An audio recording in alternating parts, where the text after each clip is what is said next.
ఏదన్నా ఆర్సీబీ అప్రతిహతంగా దూసుకెళ్తుంది, ఇలాగే వెళ్తుందా ఏమన్నా మళ్ళీ సెమీస్కి వెళ్ళేటప్పుడు బొక్కబొరలో పడిద్దా? మనం చూసుకుంటే కూడా 2020 నుంచి అత్యధిక సార్లు క్వాలిఫై అయిన టీం, అంటే 2019 నుంచి కూడా అత్యధిక క్వాలిఫై అయిన టీం సెమీస్కి ఫస్ట్ లిస్ట్లో మనం చూసుకుంటే ఆర్సీబీ ఉంటుంది. వాళ్ళు హోమ్ పిచ్చెస్లో ఒకటి కొంచెం తడబడుతున్నారు. అవే పిచ్చెస్ కానీ వేరే వాళ్ళ హోమ్ గ్రౌండ్స్ ఫోబియాగా మారిపోయిందా లేకపోతే ఎందుకు అసలు క్యూరేటర్స్కి వాళ్ళకి సఖ్యత లేదేమో అది మనం అదే అనుకోవాలా. ఒక్కసారి హోమ్ పిచ్లో గెలిస్తే మాత్రం అగ్రస్థానంలో ఉండి డైరెక్ట్ ఫైనల్కి దూసుకుపోతుంది. ఒకే ఒక మ్యాచ్ ఆడాలి సెమీస్లో, ఒక మ్యాచ్ ఆడి ఫైనల్ కూర్చుంటుంది. వాళ్ళకి ఒకే ఒక ల్యాగ్ ఏంటంటే హోమ్ పిచ్లో గెలవట్లా, అదొకటి వాళ్ళు సెట్ చేసుకుంటే పక్కా ఈసారి ఫైనల్స్కి పోయి కప్పు లేపుతుంది.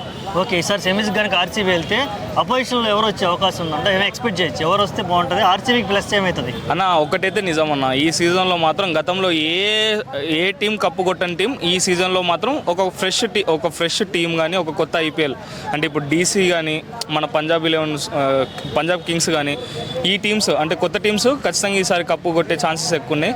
మన ఆర్సీబీ మాత్రం పక్క కప్పు కొడుతుంది. వాళ్ళకి 3 టీమ్స్ కావాలంటే ఒక డీసీ రావచ్చు, పంజాబ్ రావచ్చు, జీటీ రావచ్చు.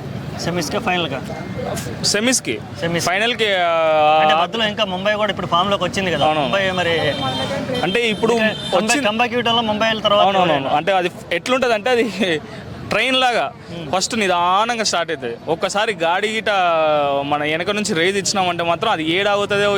ఇప్పుడు మనం గతంలో చూసుకుంటే కూడా నాకు బాగా తెలుసు. అది ఒకసారి మన యూఏఈలో 7 మ్యాచ్లు ఓడిపోయి మళ్ళీ ఇండియాలో టోర్నమెంట్ జరిగితే 8 మ్యాచ్లు గెలిచాలంటే గెలిచి కప్పు కొట్టింది.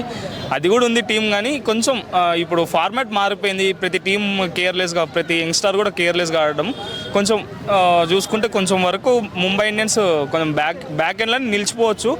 ఈ 4 టీంలు వచ్చినా ఆర్సీబీ ఫైనల్కి పోయి ఫైనల్కి ఆర్సీబీకి పంజాబ్ కానీ డీసీ కానీ వస్తే బాగుంటుందని. ఓకే, విరాట్ కోహ్లీ నిన్న గెలిచిన తర్వాత పంజాబ్ మీద రివెంజ్ తీసుకొని శ్రేయస్ అయ్యర్తో అలా బిహేవ్ చేయడం చూసిన తర్వాత నీ మైండ్లో అసలు ఏం కలిగింది అన్న? As a Virat Kohli fan అన్న, నేను చిన్నగా ఉన్నప్పటి నుంచి విరాట్ కోహ్లీని చూసి పెరిగిన, అంటే ఆయన ఆటను చూసుకుంటూ పెరిగిన కాబట్టి ఒకే ఒక మాట చెప్తాను. రివెంజ్కి మారు పేరు మన క్రికెట్ హిస్టరీలో పేరు కొట్టినా సరే మన విరాట్ కోహ్లీ వస్తాడు. చేజింగ్కి మారు పేరు కూడా మన విరాట్ కోహ్లీ.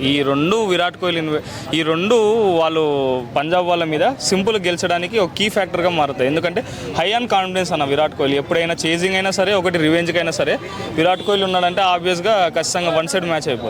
36 ఇయర్స్లో 36 ఇయర్స్ ఏజ్. ఇప్పుడు 36 ఇయర్స్ ఏజ్ అయినా సరే నిన్న మ్యాచ్లో చూసుకుంటే 4 రన్నులు ఉరకడం ఏంది.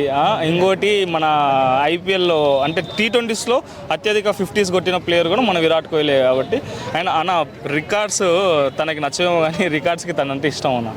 అందుకు ఏదైనా సరే ఇప్పుడు విరాట్ కోహ్లీ బ్యాట్ పడ్డమే లేటో ఖచ్చితంగా ఆ మ్యాచ్ ఒక రికార్డు ఖచ్చితంగా నమోదైపోతుంది. అట్లా విరాట్ కోహ్లీ 36 ఏళ్ళే కాదు, ఇంకా ఒకవేళ 4 ఏళ్ళు ఆడినా సరే ఏ రికార్డ్స్ అయితే ఉన్నాయో ఇప్పుడు అనుకుందాం మనం జరగాలని, సచిన్ టెండూల్కర్ 100 సెంచరీస్ రికార్డు కూడా క్రాస్ చేస్తే బాగుంటుంది.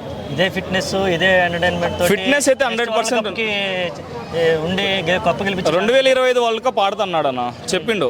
2025 world cup ODI world cup confirm ఆడుతున్నాడు. ఫిట్నెస్ లెవెల్స్లో అయితే ఏ మాత్రం చిన్న పిల్లోడు కంటే ఘోరంగా ఉరుకుతున్నాడు అన్న. 4 రన్నులు ఆ పిచ్ మీద ఉరకడం అంటే నన్ను అడిగితే పడికల్ ప్యాడ్స్ కట్టుకొని పడికలే తడబడింది. కాబట్టి విరాట్ కోహ్లీకి ఆ రేంజ్లో ఫిట్నెస్లో అయితే ఏ డోకా లేదు. కొంచెం ఈ బీసీఏ రాజకీయాలే పక్కకు పెడితే ఖచ్చితంగా విరాట్ కోహ్లీ ఆ 100 సెంచరీస్ మైల్ స్టోన్ కూడా క్రాస్ అయిపోయి ఆ రికార్డు కూడా మన విరాట్ కోహ్లీ మీదకి వస్తుంది. ఓకే అన్న, థ్యాంక్ యూ.